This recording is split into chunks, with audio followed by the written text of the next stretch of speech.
mulus lah, borong lah, apalah ya, emang situ daftar model gitu kan. Airek.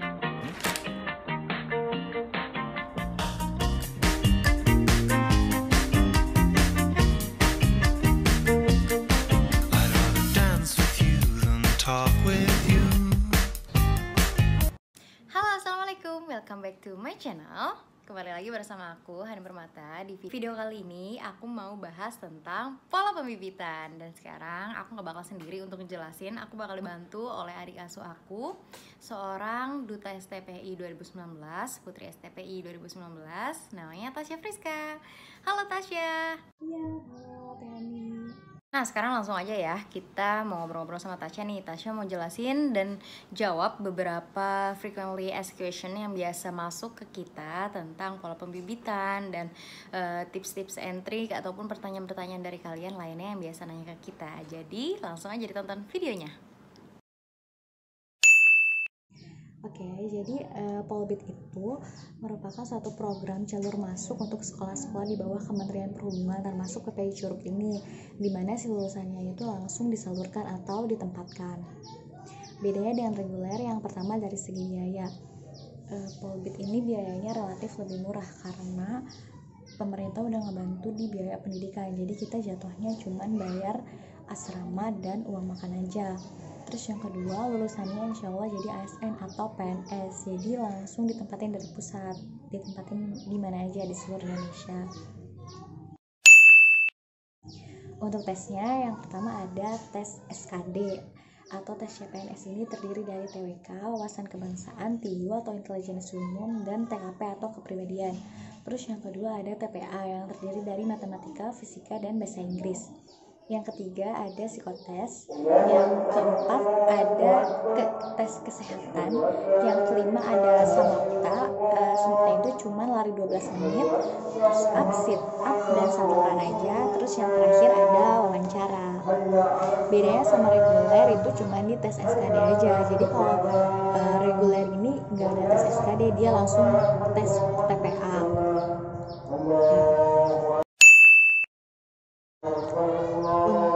Untuk SKD itu kan banyak ya sebenarnya buku-buku latihannya. Nah sebenarnya soalnya juga nggak jauh dari kayak gitu, kayak misalnya TWK atau tes wawasan kebangsaan atau anak sekolah tuh isinya tuh kayak apa, PKN, kewarganegaraan gitu kan. Kayak isinya tuh cuman hukum-hukum, pasal, sejarah Indonesia, terus kayak MPR, terus pahlawan-pahlawan, pokoknya yang kayak gitu-gitu sih. Kalau untuk TIU atau intelijensi umum itu cuman ada hitungan dasar, kayak misalnya aritmatika, kayak gitu-gitu.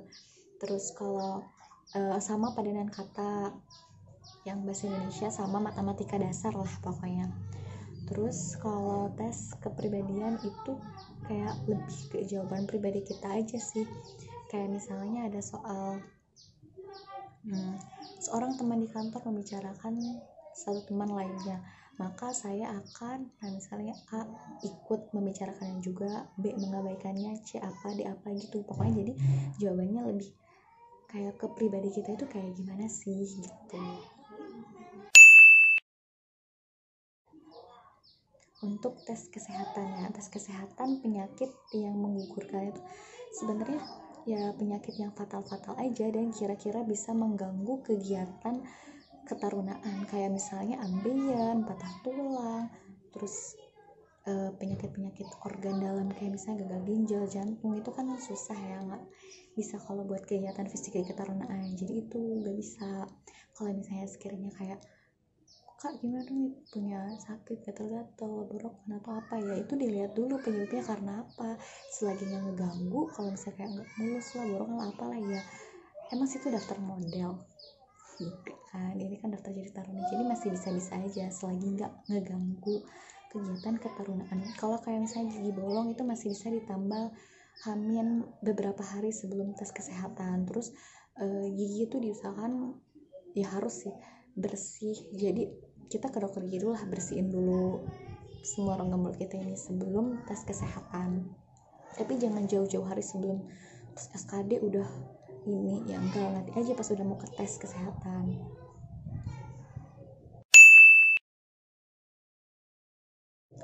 Kalau untuk wawancara itu random banget sih, tergantung wawancaranya. Bisa jadi bahasa Indonesia, bisa jadi full Inggris, terus bisa jadi pertanyaannya cuman kayak perkenalan diri, bakat, prestasi. Nanti kita disuruh tunjukin bakat kita atau prestasi apa di tempat di depannya si pewawancara. Terus bisa juga pertanyaannya kayak tentang pendapat kamu atau tentang problem solving gitu, kayak misalnya apa yang akan kamu lakuin nih kalau misalnya ada kejadian bla bla bla bla, kayak gitu. Kadang juga ditanya rumus-rumus dasar fisika, kayak misalnya hukum Archimedes, hukum Newton, hukum ya pokoknya yang kayak gitu sih. Atau juga dikasih pertanyaan yang aneh-aneh yang kita pasti gak tahu, kayak misalnya waktu itu ada yang ditanya berapa sih diameter ban pesawat tuh. Tapi untuk tipsnya sih, karena ini random, persiapin aja yang kira-kira basicnya itu bakal ditanyain, kayak misalnya sejarah STPI, terus Bapak Menteri Perhubungan siapa, Bapak Dirjen Perhubungan Udara siapa. Pokoknya susun aja lah skenario terbaik yang misalnya kira-kira pasti bakal ditanyain tuh, sebenarnya kita udah tahu. Kalau sisanya itu kita lebih sering-sering cari info dan baca aja supaya wawasannya luas. Dengan wawasannya luas jadi lebih siap deh buat tes wawancara gitu. Polbit pasti jadi PNS atau enggak? Insya Allah sih iya, karena saya juga belum tahu ya, karena saya juga kan angkatan pertama nih yang angkatan Polbit setelah 12 tahun yang lalu. Waktu pas saya masuk tuh katanya setelah 12 tahun yang lalu Polbit terakhir buka, nah baru angkatan saya tuh ada lagi. Tapi menurut info dan menurut saya juga tanya ke teman tante saya nih yang sekarang ada di Arnaf, dulu dia itu TNI angkatan berapa ya lupa saya, pokoknya pas masuk tuh Polbit, dan setelah lulus tuh langsung ditempatin, emang langsung jadi PNS. Cuman waktu itu kerjanya sempat di AP dengan status PNS yang diperbantukan. Nah setelah beberapa tahun kerja terus ditanya mau pilih PNS atau BUMN, terus akhirnya milih BUMN apa PNS saya juga lupa lagi, nggak tahu, BUMN kalau nggak salah. Jadi jawabannya insya Allah ya kita bakal lulus langsung jadi PNS. Dan menurut info dari salah satu dosen saya juga pernah ada yang bilang untuk penempatan kita nih anak-anak Polbit angkatan saya ini udah ada plot-plotnya, kayak misalnya yang D3 yang sekolah penerbangan tuh tempat-tempatnya kayak di outbound di seluruh wilayah Indonesia di otoritas bandara. Kalau yang D4 tuh di mana gitu saya kurang tahu juga, pokoknya udah ada itu penempatannya. Jadi insya Allah emang pasti lulus bakal langsung ditempatin. Nah kalau bisa keluarga dari PNS itu bisa-bisa aja beberapa tahun setelah kita lulus kita bisa milih mau pilih BUMN atau pilih PNS, tapi ya nggak langsung setelah lulus dari PNS langsung milih BUMN juga ya, nggak langsung.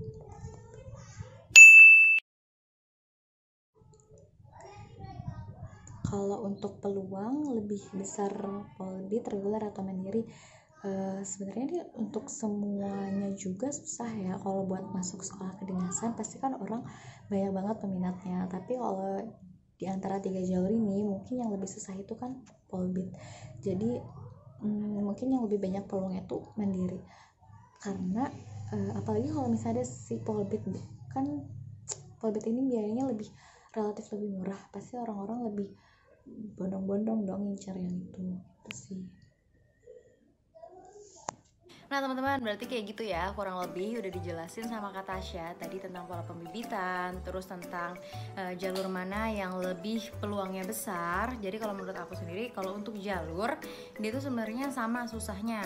Kalian bisa nentuin dia susah atau enggak itu dari seberapa banyak pendaftarnya dibandingkan dengan seberapa banyak siswa yang akan diterima atau taruna yang akan diterima. Misalkan kalau misalnya ada jurusan LLU, pola pembibitan ini nerima hanya 1 kelas, sedangkan yang reguler ini nerimanya 2 kelas, dan yang daftarnya ini misalnya yang satu ini 3.000, yang satu ini cuman 2.000 atau cuman 3.000, berarti kan peluangnya lebih besar yang ini dong, karena yang diterima lebih banyak. Nah, bisa dikira-kira dari situ. Jadi kalau dibilang susah atau enggaknya sebenarnya sama gitu. Cuman untuk benar kata Tasya tadi, kalau yang pola pembibitan mungkin peminatnya lebih banyak ya, karena dari segi biaya juga kan jauh ya, apalagi kalau kita bandingkan dengan yang melalui jalur mandiri gitu. Misalnya peminat lebih banyak dan kelas yang dibuka lebih sedikit, otomatis itu peluangnya semakin ketat gitu. Jadi makin harus lebih struggle dan mendapatkan nilai yang tinggi dan yang terbaik kayak gitu. Ya, kalau misalnya kalian tahu tentang video ini, bisa di-share ke teman-temannya ataupun berbagi informasi yang udah ada di video ini ke teman-temannya. Jadi nggak banyak pertanyaan yang berulang-ulang gitu, karena di sini udah kita jelasin dan udah kita jawab. Kalian yang belum masuk di channel kita di Telegram, sekarang udah ada sekitar hampir 200 members. Itu isinya calon-calon taruna STPI 2020.